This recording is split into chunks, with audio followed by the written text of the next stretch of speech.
Whether you're buying a rotisserie chicken, roasting your own chicken at home, or even cooking your Thanksgiving turkey, getting the meat off the bone tends to be a bit of a problem.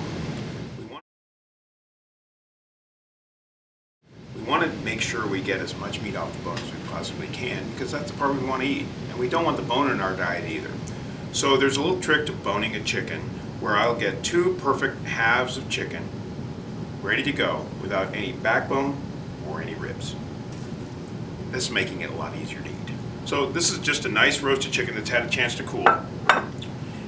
And as you can see, it's got a nice crisp skin on it, all lovely. This is a boning knife. You can do this skill with a paring knife if you want, rather than have to go out and get this, unless you plan on cooking a lot of roasted chickens, in which case you might want to get this.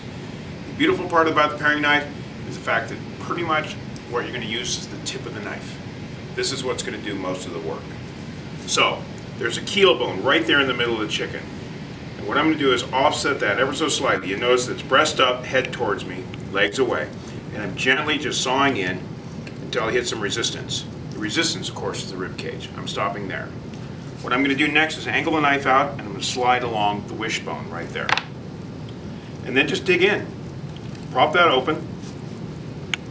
And then I'm going to take my knife, and if you look right in here, you'll see a little dark bone right about there.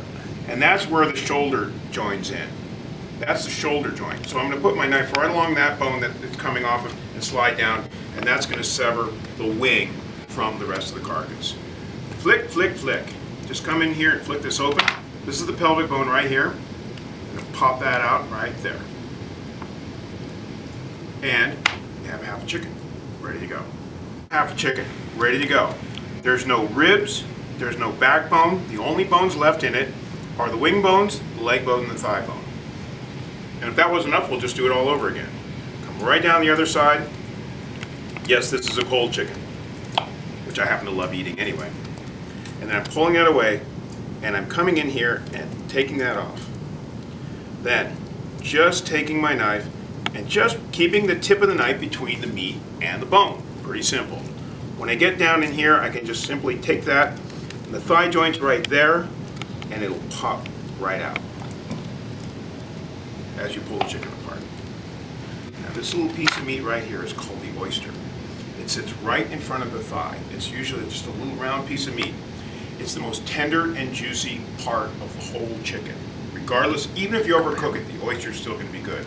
And of course you can save the skin and bones for stock. There's a great story about this. I taught this to one student, and she went home and said, "Hey Mom, I don't remember you ever serving the oyster. We just learned about that." And she says, "Honey, it never made it to the dinner table. I always ate that before I served the roasted chicken." So this is the part that you, if you're going to cook, this is the part you get to eat first. There's your two lovely halves of chicken. Of course, normally for dinner, that's my portion. But if you do want to make smaller portions, the only thing holding these together is the skin. So if you need to separate them into more pieces to make more people happy, they come right apart. If you need to separate it even further, you can just take your knife right in here and find that joint between the leg and the thigh, and then you've got wing, leg, thigh, breast. And again, if you are portioning more, even when you cut this in half, there's absolutely no bones in there. That is a boneless piece of chicken right there. And of course, semi-boneless. So once again, to finish the look, we're going to separate leg and thigh. And believe me, it's never going to look better than when it's whole. So as you're cutting it up, it may not look as artistic, it's not ready for the camera so much, but it's going to be delicious, and especially if it's nicely done. And you don't have to eat around the ribs. And then you've got your front of the breast, back of the breast, arrange it lovingly on the platter, and ready to go. Serve it with a nice sauce, and you're off and running. Cold chicken for a nice picnic, great when it's roasted.